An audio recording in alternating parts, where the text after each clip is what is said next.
One of the things I have realized, and many of us have, that if you want something out of life, if you want to change yourself, if you want to acquire something, if there's some goal that you want to reach, that is really not easy as some people will make us feel. That living your dream, changing your behaviors, overcoming negative habits, it's challenging. It's hard. That living alone is just very difficult. And once we begin to come to grips with the fact that living is difficult, life is very challenging. I heard a song once by a guy named Dimples called, "If It Ain't One Thing, It's Another." I say to you, if it ain't one thing, it's 12 others. Always something. You will never ever have a problem-free moment in life. Somebody said, and I like this, that you either in a problem or just left one or headed toward one. Anybody found that to be so? Raise your hand if you know what I'm talking about. I mean, there's always something.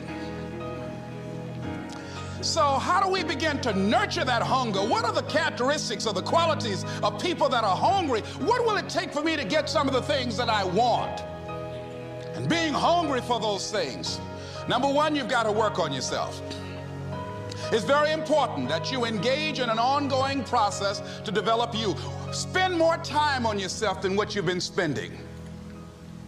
It's very important. You owe that to yourself. I was reading a book by Og Mandino called The University of Success. Read one line, gave me a chill. I didn't have to read anything else in the book. He said, many of us never realize our greatness because we become sidetracked by secondary activity.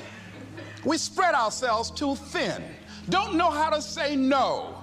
And we find ourselves doing all kinds of things and never ever have time to do those things that we need to do to work on ourselves. And then there goes a second, there goes another second, there goes another second, and we can't stop and hold time. And before you know it, you wake up one day and you're behind on your dreams and your bills.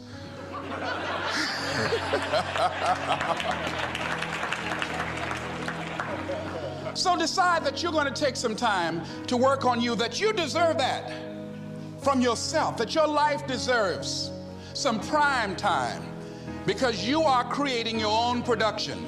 As Michael Todd would say, you are the star of your show. You are the director. You're writing the script. And you will determine whether your life is a smash office hit or flop. You determine that. Working on yourself, talking to yourself. That's so very important. Overcoming the negative conversation, that inner dialogue that's going on all the time, even when you don't want it to be there. You can't stop yourself right now from thinking. You can't do it. It's going on. And so learning how to empower yourself, part of doing that is standing up to yourself. You've got to stand up inside yourself sometimes and say, shut up. You've got to do this. I was going to give a presentation, and this voice inside of me saying, you can't do this. You don't have everything it takes. I shut up. I'm behind on my bills, and you're telling me what I can't do. I have got to do it. You'll get scared sometimes. Your mind will go blank on you. Some people you will allow to unnerve you, and you wonder, what's wrong with me? I'm not crazy. That's why you've got to learn to make a conscious, deliberate, determined effort to stand up inside yourself. Working on yourself, watching that inner dialogue, it will determine the quality of your life. I don't believe this. I know this. I've had a challenge of losing weight. I'm walking through the airport, this voice say, why don't you have some M&M peanuts? No!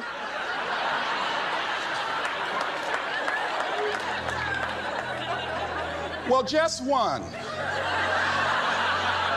Then after you eat that, you might as well have a Snicker now, you sucker. I mean, it's challenging. My mother fixed the kind of sweet potato pie you can't eat with your shoes on. Have to take your shoes off so you can wiggle your toes. It sticks on my fingers. It says, eat it. One little bite won't hurt. That voice, constantly. Little demons from Colonel Sanders driving my car in there. I had to say, no, no, no, no. I'll diet tomorrow. I saw a skinny man get hit by a truck.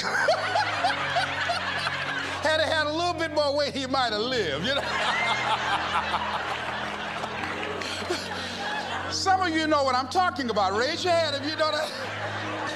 That voice is awesome.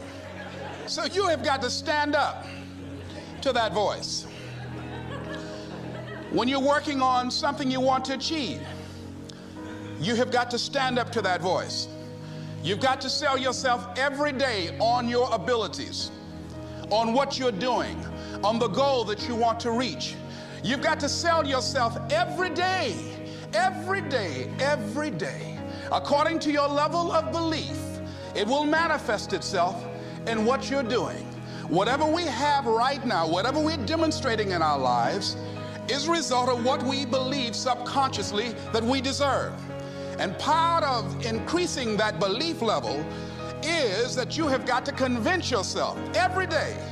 You've got to sell yourself. I do a lot of training for many corporations, and I conduct sales seminars, and I've heard all kind of guys doing techniques and training people techniques of how to close sales and how to work with and begin to control the sale and how to ask for the close. Let me share something with you. You can learn all the techniques in the world. If you don't believe in yourself,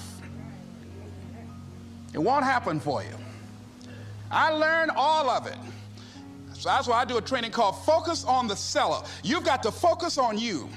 And as you convince you, as you sell yourself every day, every day, every day, you will begin to see a difference in the things that you're doing. Selling yourself on your ability to perform a job, to achieve a certain objective. Telling yourself every day, here I go again. And I got what it takes. This is my day. And nothing out here is going to stop me. And when you go out there, life say, come over here. Say it again. Well, I'll be back tomorrow. That brings me to the next thing. It takes courage to act. Part of being hungry when you've been defeated, it takes courage to start over again.